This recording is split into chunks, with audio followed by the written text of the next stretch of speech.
Yo, what is up, YouTube? Back in the garage. It's actually in the middle of the week, so not getting into too much tonight, but have a little bit of an update, and we'll kind of get into something and then finish it off this weekend. So, one, I have a Koyo Rad radiator that I'm going to be using, and also in this box, it's not Koyo Rad, but I have two fans and a shroud. Those are just a cheaper setup, but I mostly bought it for the shroud, and then if I need to upgrade the fans I can, but they'll at least get me going. And then over here I also have my custom drive shaft that just got delivered today. So for the drive shaft, I kind of pieced it together based on what people have already done and all of the engineering that has already gone on in the Facebook group and whatnot. So first off, what I needed was this flange for the differential. And this, the part number for this is a 2602-37. I got it from a place called Northern Drivetrain, but you can get it from other places. Basically what this does is it'll bolt to the stock Mazda differential, so it has the same 4-bolt pattern and also the same diameter on this little boss sticking out that fits into the bore onto the differential. So that mates to that. And then it has a 7260 U-joint, which is not a very common U-joint size. So these diameters here, and actually the way this one mounts, the clips go on the inside, not in the groove like a normal like 1330 would be. So that's what I bought first. I forget how much that was, probably about $50. Then I went ahead and got a splicer U-joint, and what this does is it adapts the 7260, which would be these ends here, and it adapts it to a 1330, which is a more common size. And the reason I did that is because it's very easy to buy just a universal custom-made 1330 drive shaft. It might not be quite as easy to buy a 7260. So that adapts it. And then all I had to do from there was buy a 1330 drive shaft, the length that I needed, all the way up to my 1330 slip yoke. And this is just a, I guess they're a 27 spline, I think, and 1330 on the end. So that's the easiest way to do this, I think. I'm sure you could do it other ways. I know you cannot use the Mazda drive shaft because Mazda has weird universal joints that can't be switched out and can't be adjusted really. I didn't look into that too much, but this was a cheap enough route. I think this was about $350 total for everything. All I need to do now, this one came with 1330 U joints in both ends, so I just need to take out one end.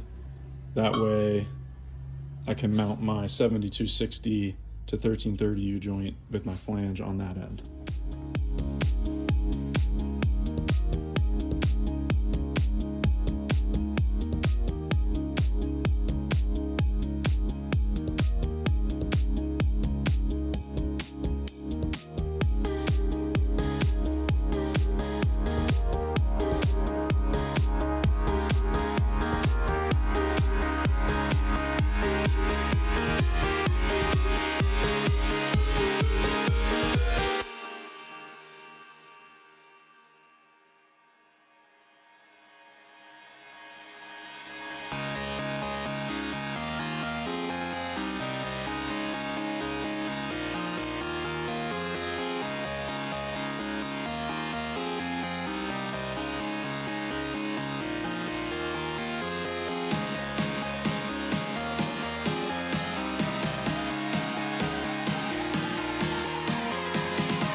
All right, so there's my drive shaft.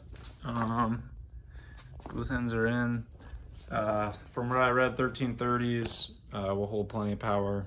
You know, if you're going up to like 1,000 horsepower, I'd say around 1350s, but this will do what I need it to do. And it's if anybody's wondering, it's a 3-inch DOM tubing that the guy made it out of. And if you want to know the measurement, I think it is 46 3/4.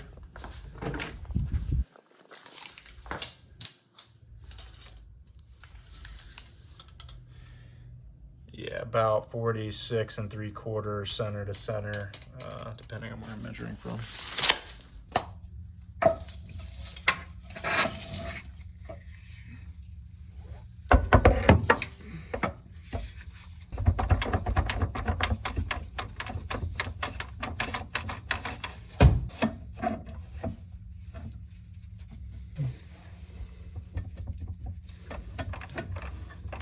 So this stick out might be a little bit further than what I wanted. Maybe my measurement was just a little bit off. I think I'll be fine. I think I have plenty of engagement on this slip yoke on the splines, so I should be okay, but that'll be something to keep an eye on. One thing I can always do if I absolutely need to, I can always shift my engine backward if I feel like that's too much. My engine's kind of in a spot where I can still move it whichever direction I need to, so if I absolutely have to, I might be able to do that. But yeah, anyways, drive shaft's in. So one thing I have to do now is get my pinion angle and make sure my transmission to drive shaft to diff angle is all correct. There's a few calculators online you can use to, you know, calculate if it's going to be good enough. So what I'll do is just get those measurements and plug them in. Have a nice day. Don't tell me what to do. What up? What's up, YouTube? Damn, you're... Oh, man. I feel like I'm looking into a freaking Star Wars movie. Alright, so we are currently dropping the rear subframe out of the RX8. Dropping our pants. Last two nuts are just holding on. Next side is hanging on with the jack. And I'm about to take the last two nuts out. What are we doing, Nick? What are we doing today? Dropping subframe. The sub of the frame. Jersey Mike subframe. Cade, if I trip over you, I'm sorry. Alright, I think this is the last nut. That camera angle there, dude. Yeah, dude. Who's that cameraman?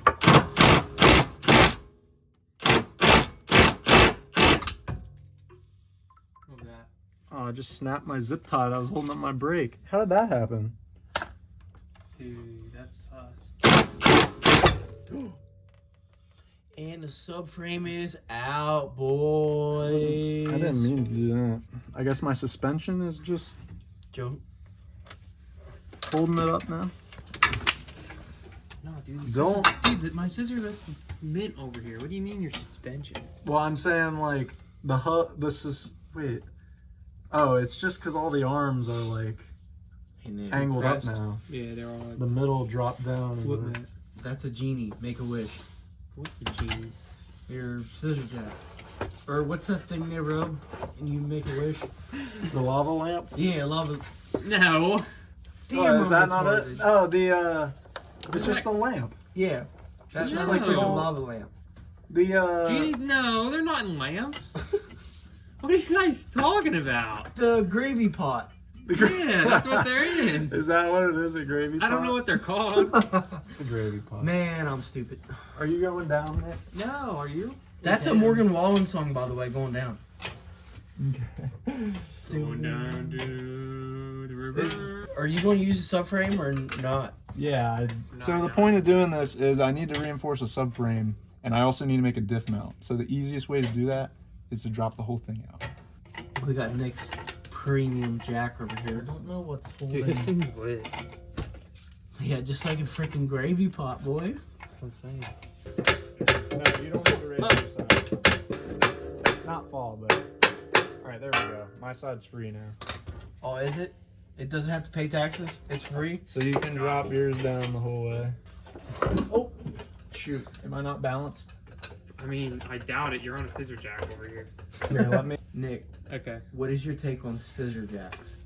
I mean, they're not that bad, to be honest. Can you try to go back up just a little bit? Yeah, it's just gonna take me like minutes.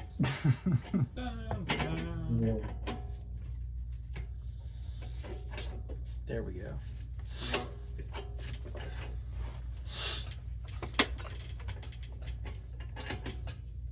Oh, dude, this creeper's not meant to handle this.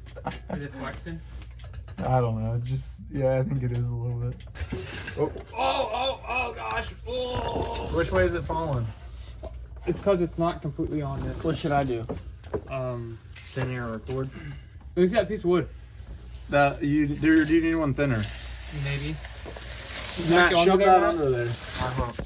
Right underneath That might be that. too big. I think it'll be good. Oh, Sorry, man. Yeah, straight in. We're mint. There's a suspension piece over here. The only thing to keep an eye on over there is the brake line. It's pinched in between the diff and the subframe. Oh, There it is. Sick. Yeah, just pull it out of there. This is how you remove your subframe. Pulling that baby out. Harbor Freight Creeper. What are we stuck on? the nub Where's the nub? on the diff. Oh, the nub. Easy, Pete. Don't get stuck on your nub. All right, we're gonna have to spin it. What we got here?